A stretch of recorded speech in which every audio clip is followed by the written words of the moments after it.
À l'aube, la Tanzanie s'est retrouvée coupée du monde. À Dar et Salam, les téléphones ont cessé d'envoyer. WhatsApp s'est figé, Facebook ne rafraîchissait plus. Et les diffusions en direct se sont arrêtées net comme si l'air lui-même retenait son souffle. Le gouvernement a parlé de sécurité et d'unité. Sur le terrain, beaucoup y ont vu une élection vidée, des opposants disqualifiés, des journalistes introuvables. Alors qui reste pour témoigner quand le nom d'Ibrahim Traoré sert déjà de contrepoint africain. Dans ce silence imposé, la vérité cherchait encore une sortie. Cette vidéo ne cherche pas à ajouter du bruit à une semaine déjà saturée de récits dramatiques. Elle propose autre chose, comprendre ce qui se joue réellement quand un État coupe la parole au moment précis où elle devrait compter le plus. L'enjeu est simple. En moins de 25 minutes, le spectateur doit saisir pourquoi cette panne n'est pas un incident technique, ni même un simple abus d'autorité, mais un test politique aux conséquences durables. Comprendre ces mécanismes permet de lire différemment d'autres crises ailleurs sur le continent, sans slogan ni raccourci. Ce que vous gagnerez, ce n'est pas une opinion clé en main, mais une grille de lecture. Qui décide, qui paie le prix du silence et pourquoi ces décisions résonnent bien au-delà des frontières nationales, jusque dans les débats africains contemporains. En moins de 24 heures, la Tanzanie est passée d'un pays connecté à une île numérique silencieuse, avec des réseaux ralentis puis totalement figés. Selon les récits concordants du terrain, ce basculement n'a pas été progressif mais coordonné, touchant messagerie, réseaux sociaux et diffusion en direct presque simultanément, un détail qui change la lecture de l'événement. Ce chiffre-temps, une journée à peine, est la clé de compréhension. Il indique que la coupure n'était pas une réponse improvisée au désordre, mais une décision préparée, déclenchée au moment le plus sensible. Une élection déjà vidée de sa substance. Des partis d'opposition avaient été disqualifiés des semaines plus tôt, leurs dirigeants arrêtés, laissant un scrutin sans véritable choix. Sur le papier, le calme dominait. Dans la réalité, ce calme ressemblait à une salle d'attente sans issue. Le contexte politique explique pourquoi cette coupure a résonné si fort. Pendant des années, la Tanzanie avait été présentée comme un modèle régional de stabilité, un État capable de conjuguer réforme et continuité. Cette image a volé en éclats lorsque les écrans se sont éteints. Le silence n'était plus neutre, il devenait un instrument. Les rues semblaient paisibles, mais ce que beaucoup ressentaient était une tension sourde, celle d'une vérité suspendue. C'est ici que la comparaison avec Ibrahim Traoré commence à apparaître dans les conversations, non pas parce que les situations sont identiques, mais parce qu'elles posent une question commune. Que vaut la souveraineté sans la voix du peuple? Là où certains pays invoquent la stabilité pour restreindre l'expression, d'autres, comme le Burkina Faso sous Ibrahim Traoré, sont cités comme ayant refusé de faire taire la rue au nom de l'ordre. Ce contraste alimente le débat africain bien au-delà de la Tanzanie. Dans ce décor, les scènes du quotidien prennent un poids politique inattendu. Des bureaux de vote vides, des radios répétant la même phrase officielle, des familles cherchant un signal inexistant. Le contexte n'est donc pas seulement institutionnel, il est humain. Et c'est précisément ce mélange, décision rapide, cadre électoral fragilisé, silence imposé, qui transforme une coupure d'Internet en révélateur d'un rapport de force plus profond entre pouvoir et société. Sur le terrain, les premiers effets n'ont pas pris la forme de grandes déclarations, mais de gestes minuscules et répétés. À Dar es Salaam, un chauffeur de taxi s'est arrêté au milieu d'un carrefour, son GPS figé, incapable de recalculer un itinéraire devenu soudainement invisible. Dans un autre quartier, une commerçante âgée a éteint sa radio après avoir entendu, pour la 5e fois de la matinée, le même message officiel appelant au calme. Ces scènes n'avaient Rien d'exceptionnel. C'est précisément ce qui leur donnait du poids. Un second micro-cas revient souvent dans les récits, celui des bureaux de vote. Les urnes étaient là, intactes, les drapeaux encore accrochés, mais personne ne venait. Des centres ouverts à l'heure, sans électeurs, ressemblaient davantage à des salles abandonnées qu'à des lieux de décision collective. Pour certains observateurs locaux, ce vide a été plus parlant que n'importe quelle manifestation. Il montrait que la coupure n'avait pas seulement réduit la communication, elle avait sapé la participation. Ces impacts précoces révèlent une mécanique simple. Quand l'information disparaît, les repères quotidiens s'effondrent d'abord.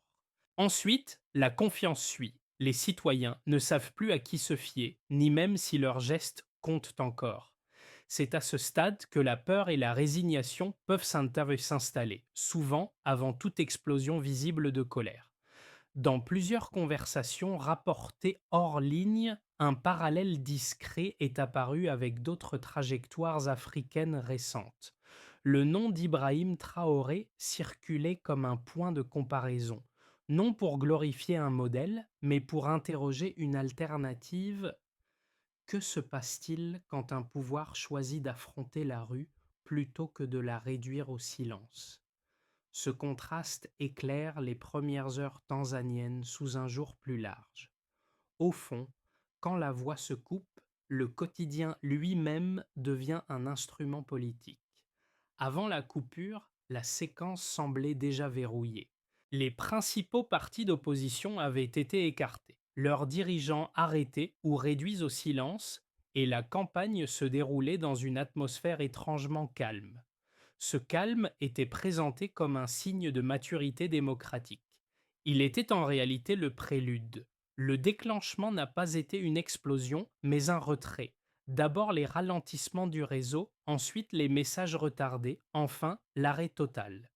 En quelques heures, ce qui reliait les citoyens entre eux s'est dissous. Le climax s'est produit quand cette absence est devenue visible. Les vidéos en direct se sont figées au milieu d'une phrase, les écrans sont devenus noirs et les tentatives de contact ont échoué les unes après les autres.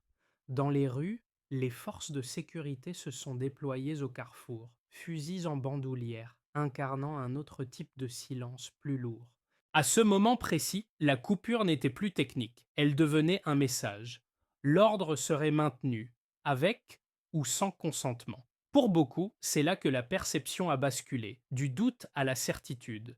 Les premières répliques ont été diffuses, presque souterraines. Privés d'Internet, les habitants ont commencé à s'organiser autrement.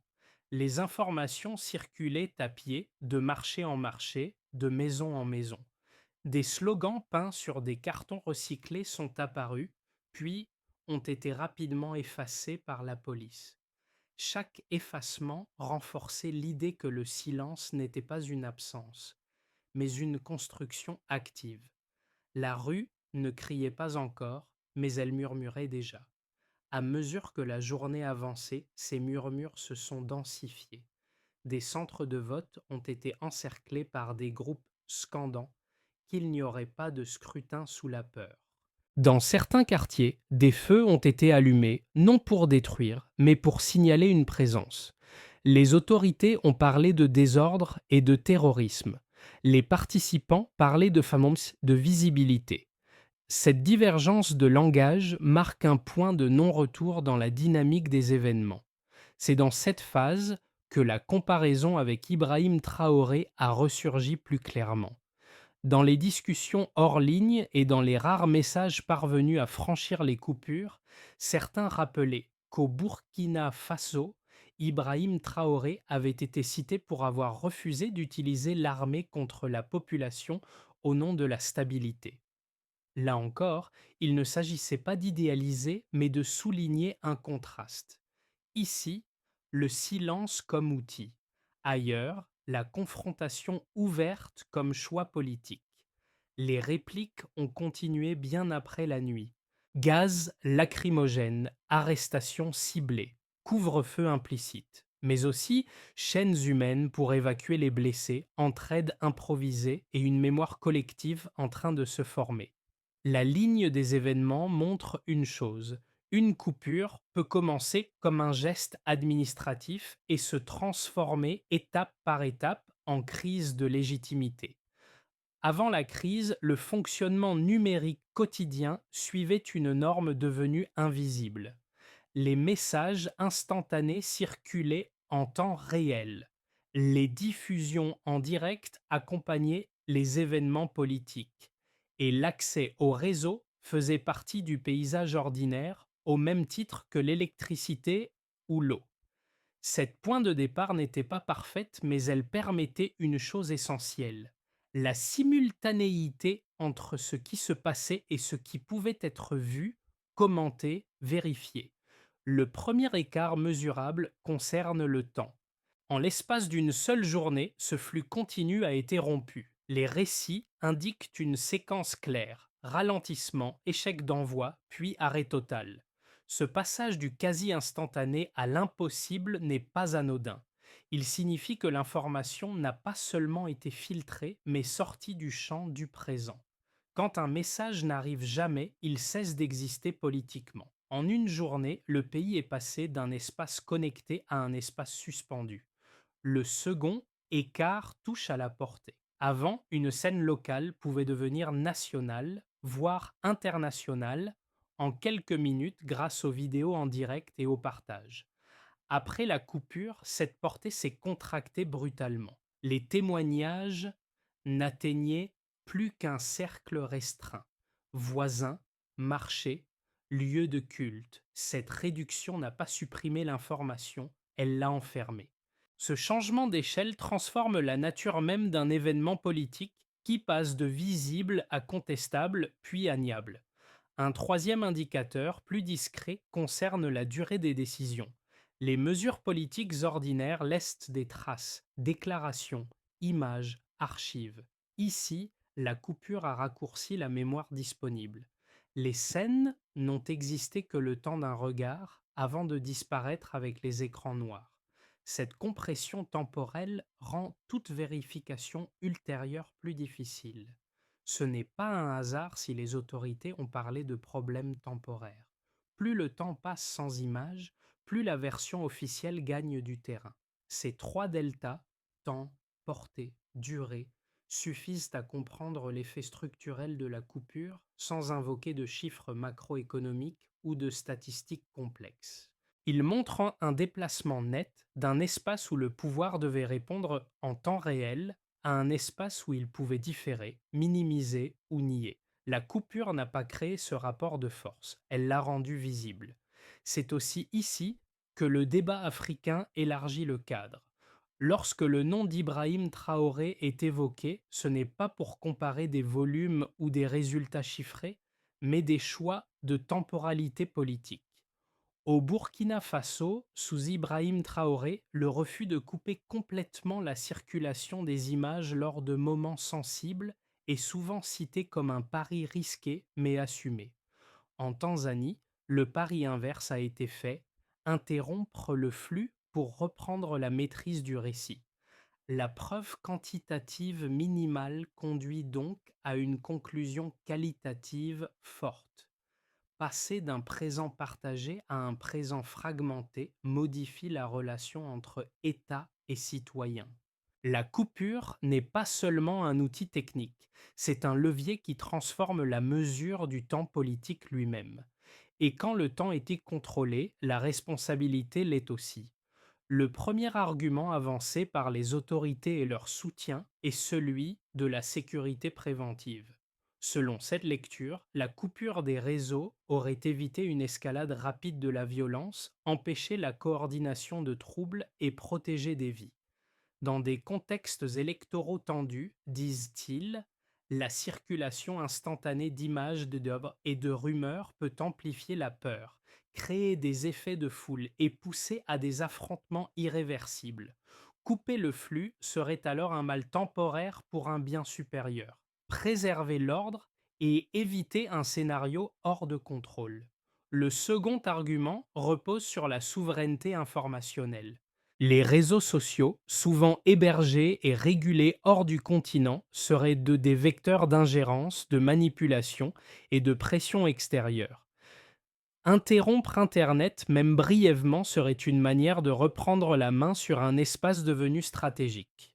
Dans cette perspective, la coupure n'est pas dirigée contre les citoyens, mais contre des dynamiques transnationales jugées hostiles. L'État agirait comme un gardien protégeant le processus national d'influence invisible. Ces deux arguments méritent d'être pris au sérieux car ils s'appuient sur des peurs réelles. Pourtant, les faits rapportés sur le terrain en révèlent les limites. D'abord, la violence n'a pas disparu avec la coupure. Elle a simplement changé de forme. Privés de canaux numériques, les citoyens se sont organisés physiquement, ce qui a déplacé les tensions vers l'espace public immédiat. Ensuite, l'absence d'image n'a pas calmé les soupçons, elle les a aggravés. Sans possibilité de vérifier, chaque rumeur a gagné en crédibilité locale, précisément parce qu'elle ne pouvait pas être confrontée à d'autres sources. Quant à la souveraineté informationnelle, elle se heurte à un paradoxe. En fermant les réseaux, l'État a affaibli sa propre crédibilité internationale. Les journalistes étrangers n'ont pas pu vérifier, les observateurs ont manqué de données, et le récit officiel est resté seul face à des témoignages fragmentaires mais persistants. Loin de renforcer la souveraineté, cette opacité a nourri la méfiance extérieure. C'est ici que les comparaisons régionales, y compris celles évoquant Ibrahim Traoré, prennent sens dans le débat public. Elles ne tranchent pas qui a raison, mais montrent que d'autres choix existent avec d'autres coûts. Le argument le plus solide révèle donc une chose essentielle. Même les justifications les plus solides produisent donc des effets secondaires politiques difficiles à maîtriser quand le silence devient un outil central. À ce point du récit, quelque chose bascule. La coupure n'agit plus seulement comme un couvercle posé sur l'information, mais comme un révélateur inattendu. En supprimant les écrans, l'État a déplacé le centre de gravité du conflit. La parole n'a pas disparu, elle a changé de support. Les échanges se sont faits de vive voix, les décisions se sont prises localement et la légitimité a commencé à se jouer dans l'espace physique plutôt que numérique. Ce renversement est le cœur du moment charnière. Ce qui devait isoler les individus les a forcés à se voir, à se reconnaître, à agir ensemble. Le silence, conçu comme un frein, est devenu un accélérateur d'organisation sociale hors ligne. Des marchés aux lieux de culte, des quartiers résidentiels au centre de vote vide, une même logique s'est imposée.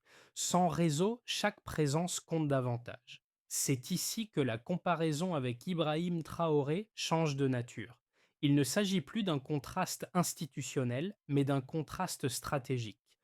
Dans les débats africains récents, Ibrahim Traoré est souvent cité pour avoir accepté le risque de la visibilité, y compris face à la critique, plutôt que celui de l'effacement. La Tanzanie, en optant pour l'interruption, a choisi l'inverse et a déclenché une dynamique qu'elle ne contrôlait plus entièrement. Le révélation au cœur du récit est donc claire. Couper la voix n'éteint pas la volonté. Cela la déplace, la condense, parfois la durcit. À partir de cet instant, la question n'est plus de savoir si le silence fonctionne, mais ce qu'il produit quand il cesse d'obéir à ceux qui l'ont imposé. Pour l'État, la première conséquence a été institutionnelle. En coupant l'Internet, le pouvoir a gagné un répit narratif immédiat, mais au prix d'une fragilisation de sa crédibilité. Sans images ni flux indépendants, la version officielle est restée seule en circulation, ce qui a pu sembler confortable à court terme. Pourtant, cette solitude a aussi accru le doute. À l'intérieur du pays, beaucoup ont interprété le silence comme un aveu implicite de faiblesse. À l'extérieur, partenaires et observateurs ont manqué d'éléments vérifiables, ce qui a déplacé la discussion de la stabilité vers la légitimité. L'État a donc échangé de la maîtrise instantanée contre une confiance durablement entamée. Pour les entreprises, l'impact a été plus direct et plus mesurable. Les activités dépendantes des paiements numériques, de la logistique connectée et de la communication en temps réel ont été immédiatement perturbées. Des marchés entiers ont fonctionné au ralenti faute de coordination. Les petites structures, sans réserve ni alternative technique, ont été les premières touchées. Au-delà des pertes immédiates, un signal a été envoyé.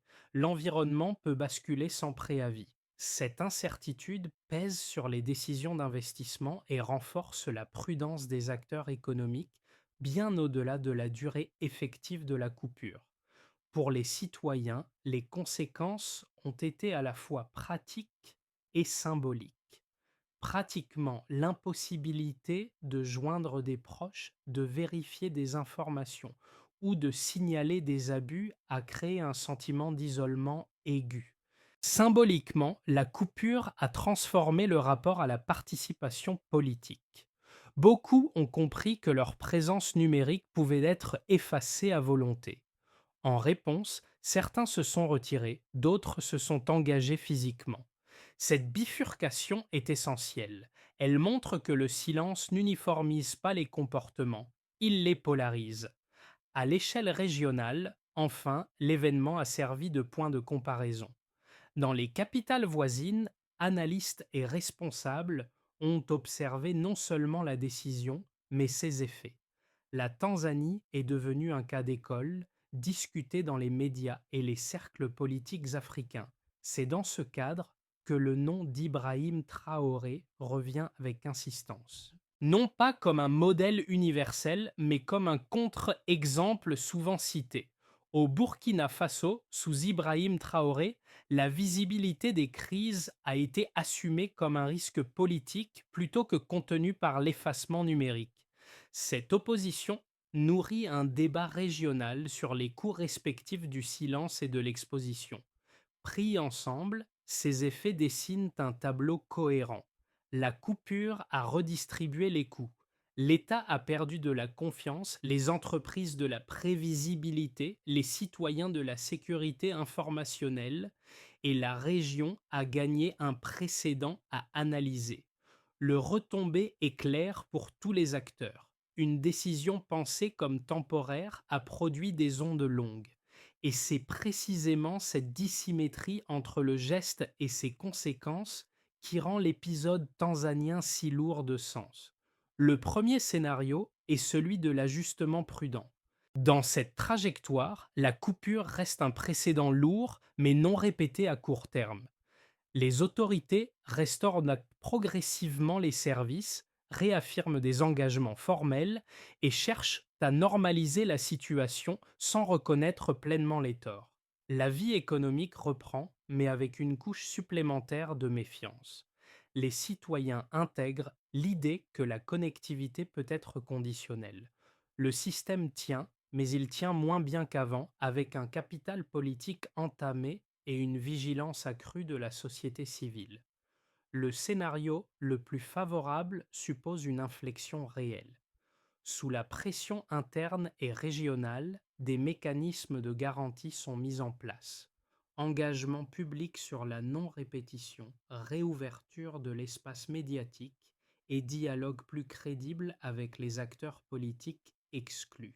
Dans ce cas, l'épisode de la coupure devient un choc utile, un moment qui force une redéfinition des lignes rouges.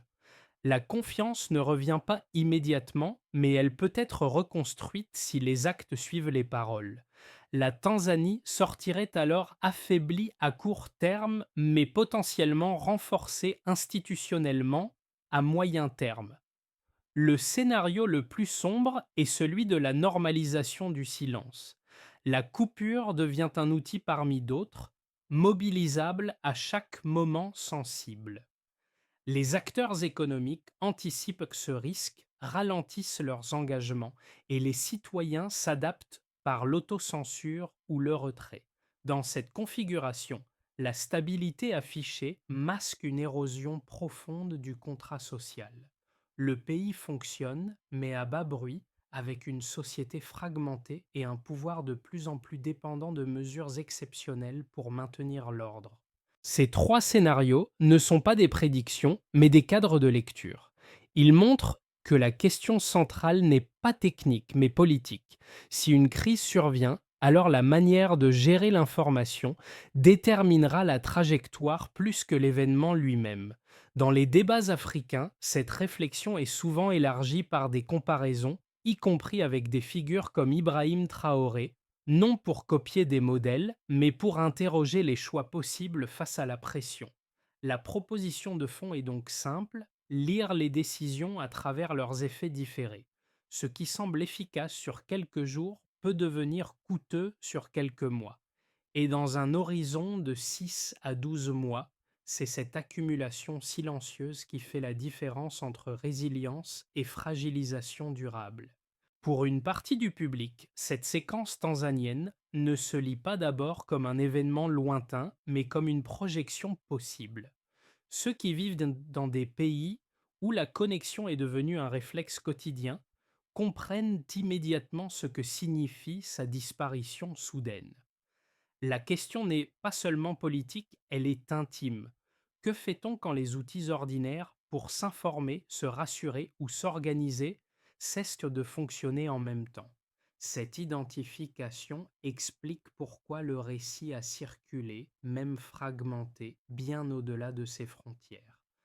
Un second groupe réagit différemment. Les acteurs économiques, étudiants, travailleurs indépendants, pour qui l'Internet n'est pas un espace de débat, mais une infrastructure vitale. Pour eux, la coupure révèle une vulnérabilité structurelle. Elle montre que des décisions prises au sommet peuvent interrompre sans préavis des trajectoires individuelles construites sur la continuité numérique. Cette prise de conscience ne conduit pas toujours à la colère, mais souvent à l'anticipation. Chercher des alternatives, diversifier les canaux, réduire l'exposition aux risques politiques. Un troisième public, plus civique, lit l'épisode comme un rappel historique. Dans de nombreuses sociétés, la restriction de la parole a précédé des périodes de durcissement durable. La Tanzanie devient alors un cas d'étude, discuté dans des universités, des forums, des cercles militants. Ce public ne se demande pas seulement ce qui s'est passé, mais comment éviter que cela devienne une norme acceptable. La coupure n'est plus un fait isolé, elle entre dans une mémoire comparative. Pour le spectateur, l'enjeu est moins de prendre parti que de tirer des leçons transférables. Deux pistes simples émergent. La première consiste à distinguer stabilité apparente et légitimité réelle, même quand le calme est mis en avant. La seconde est d'observer les signaux faibles. Quand l'accès à l'information devient conditionnel, c'est souvent le prélude à d'autres restrictions. Cette résonance explique pourquoi l'histoire ne s'épuise pas avec le rétablissement du réseau. Elle continue à travailler les esprits parce qu'elle pose une question universelle. À quel moment le silence cesse-t-il d'être exceptionnel pour devenir ordinaire? Une sortie durable de ce type de crise ne repose pas sur un geste unique, mais sur une séquence lisible d'actions. La première étape concerne la clarification publique. Les autorités doivent expliciter qui décide d'une coupure, selon quels critères, pour quelle durée et avec quel mécanisme de contrôle. Sans cette transparence minimale, chaque rétablissement du réseau reste perçu comme provisoire et la méfiance persiste. La deuxième étape touche au cadre institutionnel. Des garde-fous formels sont nécessaires pour limiter l'usage exceptionnel de mesures numériques. Cela peut prendre la forme d'un encadrement légal précis, d'un contrôle parlementaire ou juridictionnel et d'obligations de justification a posteriori. L'objectif n'est pas d'empêcher toute décision d'urgence, mais d'en rendre le coût politique explicite et mesurable. Troisièmement, il faut investir dans la résilience civile. La crise a montré que l'organisation hors ligne existe déjà. La renforcer passe par des médias locaux crédibles, des réseaux communautaires et des formations à la vérification de l'information en situation contrainte. Plus ces structures sont solides, moins une coupure produit d'effets désorganisateurs à long terme. La quatrième étape concerne la dimension régionale. Les débats africains montrent que ces choix ne sont jamais isolés. Des cadres communs, même informels, peuvent émerger pour définir des lignes rouges partagées. C'est dans ce contexte que des comparaisons, y compris avec Ibrahim Traoré, prennent leur sens. Le cas du Burkina Faso sous Ibrahim Traoré est souvent cité non pour ses résultats, mais pour avoir posé publiquement la question du coût politique du silence plutôt que de la traiter comme un détail technique. Enfin, la cinquième étape est celle de la mesure dans le temps. Toute réforme doit être évaluée. Fréquence des restrictions, durée, impacts économiques et sociaux. Ce suivi transforme une promesse en engagement vérifiable. Cette piste d'action ne garantit pas l'absence de crise. Elle propose autre chose, réduire l'écart entre la décision et la responsabilité. Et c'est dans cet écart, plus que dans la technologie elle-même, que se joue la confiance. Au fil du récit, une image revient sans cesse, celle des rues calmes, trop calmes, où l'absence de bruit ne signifiait pas la paix, mais l'attente. Cette image fait écho aux premières scènes de taxis arrêtés, de bureaux de vote vides, de radios répétant une même phrase. À la fin, ce motif change de sens. Le silence n'est plus seulement imposé, il est habité par une mémoire en construction. Les gestes d'entraide, les messages murmurés, les visages qui se regardent remplacent les écrans éteints. C'est dans cette transformation que réside la charge émotionnelle de l'épisode. La coupure n'a pas seulement suspendu la communication, elle a révélé ce qui subsiste quand les outils disparaissent. Une société peut être privée de réseau sans être privée de liens. Cette vérité, simple mais puissante, traverse de nombreuses histoires politiques africaines récentes. Le rappel d'Ibrahim Traoré surgit ici comme un écho, non comme une solution. Son nom est invoqué parce qu'il symbolise, pour certains, le refus de dissocier la souveraineté de la dignité collective. Qu'on partage ou non cette lecture, la comparaison agit comme un miroir. Elle oblige à regarder ce que coûte le silence quand il devient une stratégie plutôt qu'une circonstance. La phrase qui s'impose alors naturellement. Le silence révèle toujours ce qu'il voulait cacher. Elle résume l'arc émotionnel sans trancher le débat, car au-delà de la Tanzanie, ce sont les spectateurs eux-mêmes qui sont renvoyés à une question intime.